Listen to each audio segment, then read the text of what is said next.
Hi നമസ്കാരം, ഞാൻ doctor Kavya Arun, natural medicine expert. Detoxify me എന്ന രണ്ടാമത്തെ എപ്പിസോഡിലേക്ക് എല്ലാവർക്കും സ്വാഗതം. ഇന്ന് നമ്മൾ തയ്യാറാക്കാൻ പോകുന്നത് ഗ്രീൻ ഗ്ലോ എലിക്സർ. പൂർണ്ണമായും നാടൻ സ്വാദും ഗുണവും നിറഞ്ഞ ഒരു പാനീയം. ഇതിലുള്ള പ്രധാന ഘടകങ്ങൾ നെല്ലിക്ക, തുളസി, തേന്, വെള്ളം. ഇതിൽ ആംല അതായത് നെല്ലിക്ക വൈറ്റമിൻ സിയുടെ പവർ ഹൗസ് എന്ന് വേണമെങ്കിൽ പറയാം. ഏറ്റവും നല്ല ഒരു ആൻറ്റി ഓക്സിഡൻ്റാണ് വൈറ്റമിൻ സി. ഇത് നമ്മുടെ കോശത്തെ റിജുവിനേറ്റ് ചെയ്യാൻ സഹായിക്കുന്നു, സെൽ ഡാമേജ് കുറയ്ക്കുവാൻ സഹായിക്കുന്നു, നമ്മുടെ ഏജിങ്ങിനെ കുറയ്ക്കുവാൻ സഹായിക്കുന്നു. കൂടാതെ നമ്മുടെ ഇമ്മ്യൂൺ സിസ്റ്റത്തെ മെച്ചപ്പെടുത്തുവാൻ വൈറ്റമിൻ സിക്ക് പ്രത്യേക കഴിവുണ്ട്. അതോടൊപ്പം തന്നെ ലിവർ ഫങ്ഷൻസ് മെച്ചപ്പെടുത്തുന്നു, ഹോർമോൺ ഇംബാലൻസ് കറക്റ്റ് ചെയ്യാനും ഈ വൈറ്റമിൻ സി സഹായിക്കുന്നു. സെൽ ഡാമേജ് പ്രിവെൻറ്റ് ചെയ്യുന്നത് കൊണ്ട് തന്നെ വൈറ്റമിൻ സി കഴിക്കുമ്പോൾ നമ്മളുടെ സ്കിന്ന് വളരെ സ്മൂത്ത് ആവുകയും യങ് ആവുകയും നല്ല രീതിയിൽ റിജുവിനേറ്റ് ചെയ്യുകയും ചെയ്യുന്നു.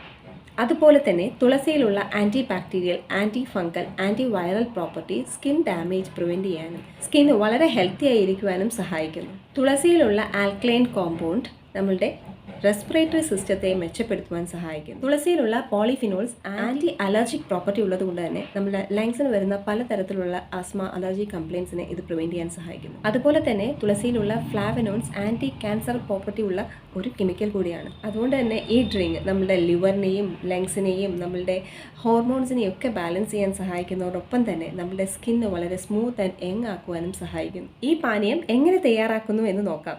ഒരു പാനിൽ 1 ഗ്ലാസ് വെള്ളം എടുത്ത് 5-6 തുളസി ഇലയിട്ട് തിളപ്പിക്കുക. അടച്ചു വെച്ച് വേണം തിളപ്പിക്കുവാൻ.